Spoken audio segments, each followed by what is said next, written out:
Governance concern और साथ में फ्रॉड की बात चल रही है केन्स टेक्नोलॉजी को लेकर के। अब इन्वेस्टर्स का मानना यह है कि कंपनी के नंबर्स एक तरफ रखे जाएंगे और कंपनी में जो इन्वेस्टिगेशन चली थी इन पास्ट उस पर फोकस किया जाएगा। ये एक बहुत बड़ा मुद्दा होता है किसी भी कंपनी में।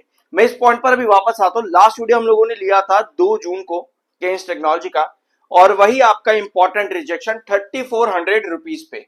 ठीक है, 2 जून को हम लोगों ने लास्ट वीडियो लिया था। 3400 रुपीज का हमारा रिजेक्शन था केन्स टेक्नोलॉजी का। और क्या पॉसिबिलिटीज आपकी बनी उसके बाद में?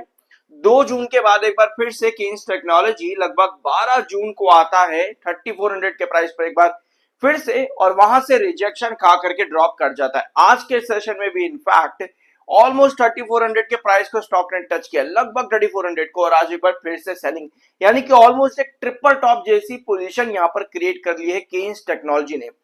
सबसे इंपॉर्टेंट पता है यहां पर क्या है? 7 EMA 21 EMA के बहुत करीब आ चुके हैं, क्योंकि 2 जून को जब हमने यहां पर वीडियो लिया था आपका केन्स टेक्नोलॉजी में, तब आपका 7 EMA 21 EMA के काफी नीचे था, जो कि अल्टीमेटली बेयर सिग्नल होता है। लेकिन अब यहां पर 7 EMA 21 EMA के बहुत करीब आ रहा है। कल के दिन एक स्टॉप कैंडल थी पूरे मार्केट के अंदर भी, और केन्स टेक्नोलॉजी को उसका आज के दिन बेनिफिट भी मिला है। बहुत इंपॉर्टेंट होती है स्टॉप कैंडल को समझना। अब इस पॉइंट में मैं वापस आऊंगा, लेकिन अभी आते हैं आपकी खबर पे। ठीक है, ये रही आपकी वही खबर, गवर्नेंस कंसर्न। क्या केन्स टेक्नोलॉजी में सबसे बड़ा मुद्दा है? रेवेन्यू कंपनी का ग्रोथ किया था 33% एनुअल बेसिस पर। कंपनी की 8000 करोड़ की ऑर्डर बुक है।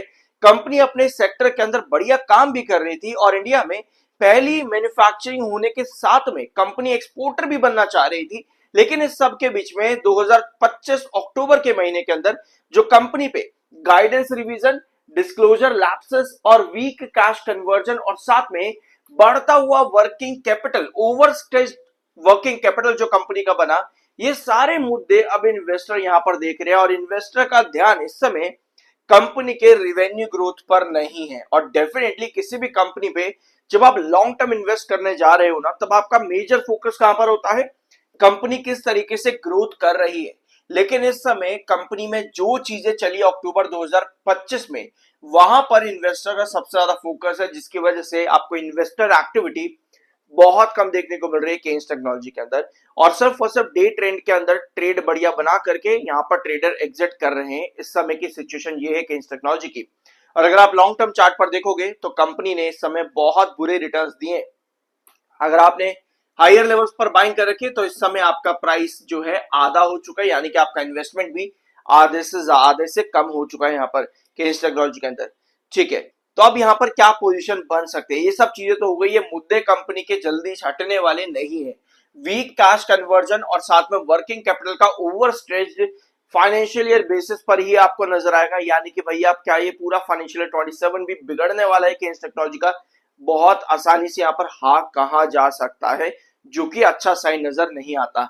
ठीक है, आज के दिन का मोमेंटम केन्स टेक्नोलॉजी में 2 रीजंस की वजह से। एक है स्टॉप कैंडल।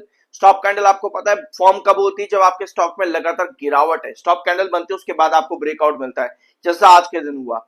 लेकिन वो भी सेल ऑफ की तरफ ही गया केन्स टेक्नोलॉजी में। दूसरा रीजन लो वॉल्यूम्स और हाई डिलीवरी।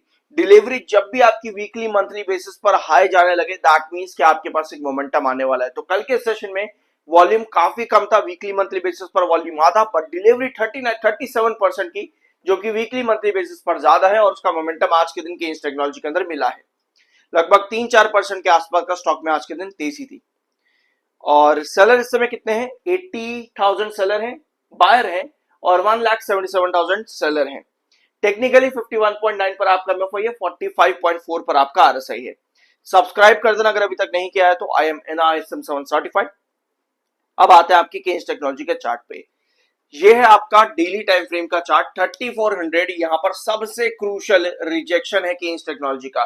लगभग 3 बार इस प्राइस को केन्स टेक्नोलॉजी ने हिट किया है, और तीनों बार आपको सेलर एक्टिव होते देखने को मिले हैं। यहां पर इस समय केन्स टेक्नोलॉजी का चार्ट बुलिश बन सकता है।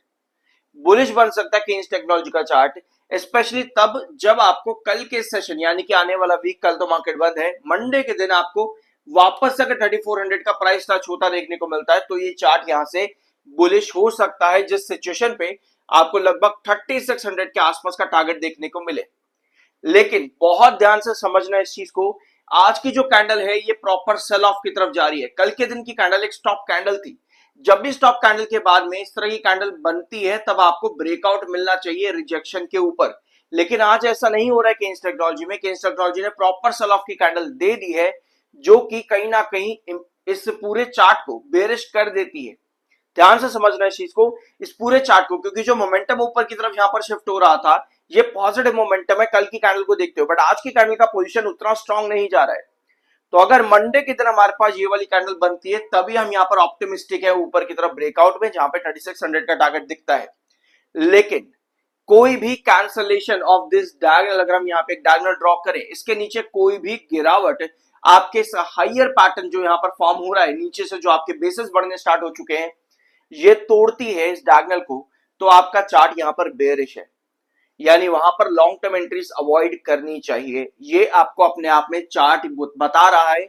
आज की कैंडल और जो मंडे की कैंडल फॉर्म होगी वो आपको 3400 के आसपास बननी जरूरी है सस्टेन के साथ में, यानी क्लोज होनी जरूरी है।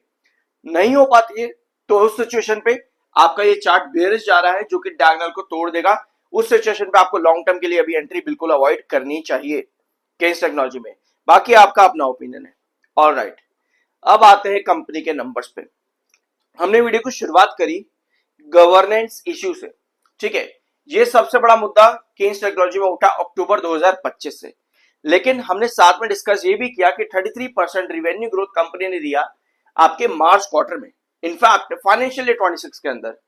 बट अगर आप कंपनी का ग्रोथ देखोगे मार्च के अंदर कंपनी ने 26% का रिवेन्यू ग्रोथ दिया है, जो कि दिसंबर के कंपैरिजन पे बहुत बढ़िया ग्रोथ है। दिसंबर में कंपनी का रिवेन्यू बहुत बुरा आया था, एनुअल बेसिस पर 21% का ही ग्रोथ था, लेकिन मार्च में कंपनी ने उसको कॉप अप किया रिवेन्यूज में, बट प्रॉफिट्स पर कंपनी वो कंटिन्यूटी नहीं दिखा पाई, क्योंकि प्रॉफिट पे कंपनी का ग्रोथ जो है एनुअल बेसिस पे -21% पे गया। तो एट दी एंड हम ये कह सकते हैं कि कंपनी पे एक बड़ा मुद्दा तो वो चल ही रहा है, इसके साथ में कंपनी रिजल्ट्स भी इतने कुछ खास नहीं दे पा रही है। ऑल्दो मार्केट एक्सपर्ट्स और कंपनी के जो इन्वेस्टर्स हैं उनका ये मानना है कि कंपनी ने बढ़िया ग्रोथ दिया है, बट अगर आप फाइनेंशियल ईयर बेसिस पर भी देखोगे तो कंपनी का जो ग्रोथ है वो 33% पर है, जो कि फाइनेंशियल ईयर 25 के कंपैरिजन में भी काफी नीचे है।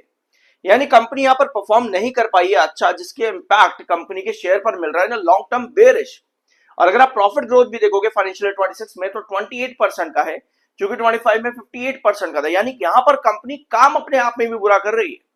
तो अगर हम सब चीजें यहां पर हटा दें, अगर हम ये गवर्नेंस फ्लो जो कंपनी के अंदर हुआ है इसको हम यहां पर हटा भी दें, तो एट द एंड कंपनी का परफॉर्मेंस हमको उस तरीके से नहीं दिख रहा कि जो पूरी गिरावट केन्स टेक्नोलॉजी में हुई है ये वापस से रिकवर होती दिखे। ठीक है, ये जो गिरावट केन्स टेक्नोलॉजी में वापस से रिकवर हो, तो उसके लिए कंपनी को अपना बिजनेस किस तरह से ग्रो करना है ये समझना सबसे ज्यादा जरूरी है।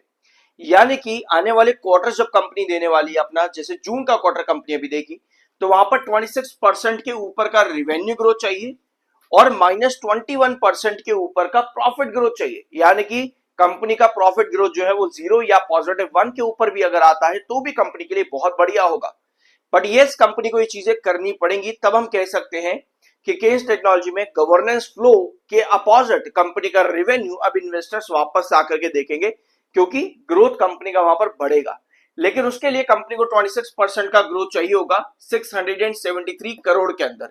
अब इसको आप कैलकुलेट कर लेना, 26% कितना होता है 673 का, ये बनेगा लगभग आपका 150 एंड 25 आप ऐड करोगे, कितना हो जाएगा 150 एंड 25 अराउंड 175। तो 175 अगर आप इसमें ऐड करोगे ये कितना बनेगा आपका, अराउंड ये बनेगा 840 करोड़ के समथिंग। कैलकुलेट कर लेना सही तरीके से, ऑलमोस्ट 840 है ना, इतना ही बनेगा 840 करोड़ के आसपास का। तो कंपनी को इतना जो है ग्रोथ चाहिए होगा अपने नंबर्स पे, 840 करोड़ के आसपास का इतना रिवेन्यू कंपनी को निकालना है, ताकि कंपनी का ग्रोथ जो है एक्सपैंड करे एनुअल बेसिस पर 26% के आसपास का। ये रिवेन्यू की बात है। प्रॉफिट्स में हम अगले वीडियोस में डिस्कस करेंगे, जहां पे हम प्रॉपर प्री एनालिसिस डिस्कस करेंगे कंपनी के Q1 का। तो तब तक के लिए सब्सक्राइब जरूर कर देना, और हाँ वीडियो अच्छा लगा हो तो लाइक जरूर करके जाना, और बाकी की वीडियो देखना मत भूलना। मिलता अगले वीडियो में।